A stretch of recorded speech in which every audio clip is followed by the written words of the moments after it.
I cannot understand for the life of me why any woman would vote Republican. Hi, my name is Suri Crowe, and you're watching MeidasTouch Network. Republicans have shown us time and again that they are absolutely intent on stripping what remains of women's rights away from us. Okay. Sarah Matthews is the former deputy press secretary for Donald Trump. She resigned her position on January 6th after the insurrection. That was just a bridge too far for her. And I commend her for that. I've listened to several interviews that she's given, and she always says that she is a steadfast Republican. But if the matchup were to be between Donald Trump versus President Biden, that she would vote for democracy. And at this point, that would be Joe Biden. Here she is on a recent interview with Joy Reid. What does Biden say? What could he say to get that person who thinks Trump is terrible to vote for him? Look, exactly. I think there are going to be a fraction of these Nikki Haley voters who are going to have a tough time supporting Joe Biden. And I would say to them that, look, I have never voted for a Democrat a day in my life, but I have publicly stated that if my choices are Trump versus Biden, that I would be willing to put policy aside and cast my vote for Joe Biden for democracy. I thought that Biden smartly responded when Nikki Haley dropped out of the race by saying, look, there's a place for you in my campaign. To her supporters, because Donald Trump, he said that anyone who supported for Nikki Haley would be, quote, permanently barred from MAGA. But take us inside. What is it about Joe Biden, who, for those of us who've been observing him for a long time, is a down the line moderate? He's not even a progressive. Their progressives are not happy with him and his Gaza policy, et cetera. So he's definitely a moderate. What is it about Joe Biden that enrages Republicans so much? I think there are a lot of Republicans right now who kind of view the state of the country as not great. And that's evidenced in the polling in Joe Biden's approval rating. They say that the economy isn't doing well. Obviously, we know that there are metrics that shows that the economy is improving. Mm-hmm. But I think that when inflation hit its peak in 2022, people are still recovering from that. So maybe the effects of the current economy just haven't trickled down yet. And so I think Joe Biden needs to kind of keep making that case that the economy is improving. I think he's got some time between now and November that the economy will get even better. And so hopefully that will bode well for him. But then I think these Republicans also look at issues like immigration, and they haven't been happy with his leadership on it. And to be quite frank, I haven't been necessarily happy with his leadership on it. I think he had 3 years to do something about it, and he kind of avoided this issue. And now when we're seeing it's one of the top issues for voters, obviously he tried to strike a deal with House Republicans, and they shot that down because they want Donald Trump to be able to campaign on this issue rather than find a solution, which is really disappointing. But that's why I'm hopeful that tonight in Biden's State of the Union speech, that he will use this as an opportunity to hopefully announce some executive action on the border, because I think that that could be a way to appeal to these types of Republicans. Well, I am appreciative that Matthews is willing to vote for democracy. God bless her. My question to her is exactly what Republican policies are benefiting you? As a woman, if Miss Matthews has plans to build a family, her plans are going to be severely infringed by the Supreme Court ruling. If she wants to use IVF to start her family, Republicans have blocked a bill in Congress protecting IVF as an option. And she mentions the border as one of her key issues. And I really wish that Joy Reid had pushed back on her here, because her response about why doesn't President Biden do some executive action is just simply not true. There is no executive action that will allow a president to shut down the border, not in any meaningful way. It requires legislation to do that. On immigration matters, there is a very complex spiderweb of laws and systems you have to work around. And this is something that her old boss, Donald Trump, the one who was blocking the current border legislation, knows. Border and immigration policies are, like I said, very complex. And the Washington Post lays out what the options are in this article. And here's just a little excerpt of it where they say, quote, as Trump learned to his frustration, a longstanding framework of federal statutes, regulations, and court precedents governs how U.S. officials handle asylum claims.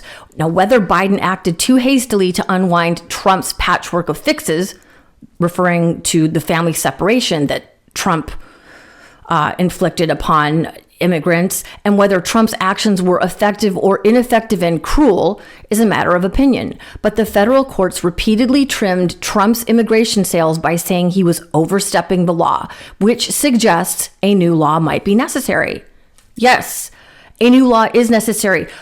immigration reform, comprehensive immigration reform, has been needed for decades. And I know this is like a wonky topic, but it's what many Americans care about, what they're voting on. So I think it's important to lay out the facts. And that bipartisan legislation that took months to write is co-authored by one of the most conservative members in Congress, Oklahoma Senator James Lankford.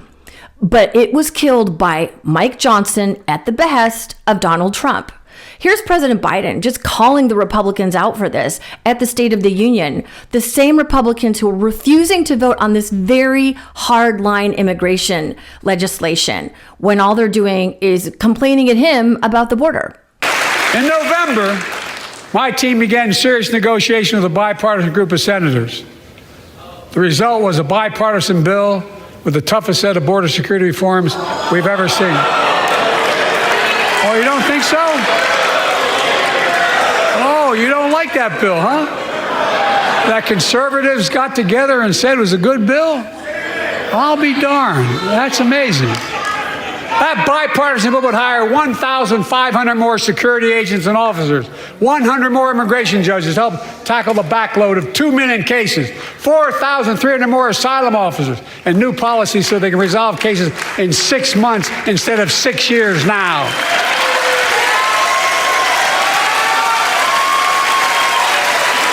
What are you against? And here's Donald Trump, who killed that border legislation through his sycophantic control over the cult of MAGA, complaining about the border, but also bragging that he killed the bill. I noticed that, and I'll fight it all the way, I noticed a lot of the